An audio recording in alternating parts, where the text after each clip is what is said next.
रीना कांप उठी। रात ठंडी थी, आम से ज्यादा ठंडी। उसकी खिड़की धीरे से खड़खड़ाई।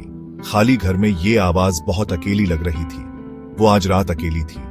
उसके माता पिता रिश्तेदारों से मिलने गए थे। इस सोच ने उसकी रूह कांप दी। उसने अपना कंबल और कस के लपेटा। खिड़की के बाहर पत्तों की सरसराहट बेचैन कर रही थी।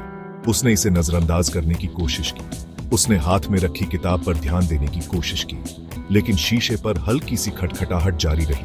उत्सुकता उसे कचोट रही थी। क्या होगा अगर ये जरूरी हुआ? क्या होगा अगर किसी को मदद की जरूरत है? गहरी सांस लेते हुए रीना ने देखने का फैसला किया। रीना सांस रोके हुए धीरे धीरे खिड़की के पास गई। अब और भी ज्यादा ठंड थी। हवा में एक अजीब सी ठंडक थी। सांस रोके हुए उसने अंधेरे में झांका। पेड़ डरावने तरीके से हिल रहे थे। उनकी शाखाएं रात के आसमान को चीर रही थी, लेकिन उसे और कुछ नहीं दिखा। कोई नहीं।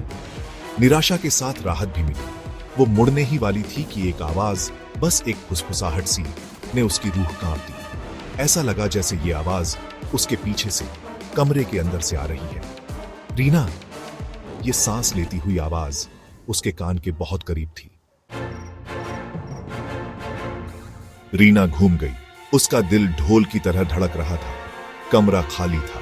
क्या उसने कल्पना की थी? तापमान फिर से गिर गया। वो अपनी सांस देख सकती थी। उसके सामने हवा में धुंध बन रही थी। उसके पेट में डर समा गया, ठंडा और कसा हुआ। उसने देखा कि कुछ हिल रहा है। उसकी परछाई, जो धीमी चांदनी से दीवार पर पड़ रही थी, वो बदल रही थी। अब ये उसकी शक्ल नहीं थी। ये लहरा रही थी, लंबी हो रही थी और काली। जहां उसकी आंखें होनी चाहिए थीं, वहां दो रोशनी के बिंदु दिखे, बुरे और ठंडे। रीना के गले में चीख फंस गई। वो पीछे हटी। उसकी नजर उस भयानक साए पर टिकी हुई थी। ये दीवार से उठा, उसकी तरफ बढ़ा। इसके किनारे नुकीले और टेढ़े मेढ़े थे। फुसफुसाने वाली आवाज फिर से आई, अब करीब, बर्फीली बुराई से भरी हुई। रीना, तुम छिप नहीं सकती। फिर ये झपटा। रीना ने अपनी आंखें बंद कर ली, सबसे बुरे के लिए तैयार। लेकिन दर्द की बजाय उसे एक ठंडा, लकवा मार देने वाला डर महसूस हुआ। जब उसने हिम्मत करके अपनी आंखें खोलीं, तो उसे सबसे डरावना दृश्य दिखाई दिया। उसके सामने उसकी डर से भरी आंखों की पुतलियों में दिख रहा था वो साया। मुस्कुरा रहा था।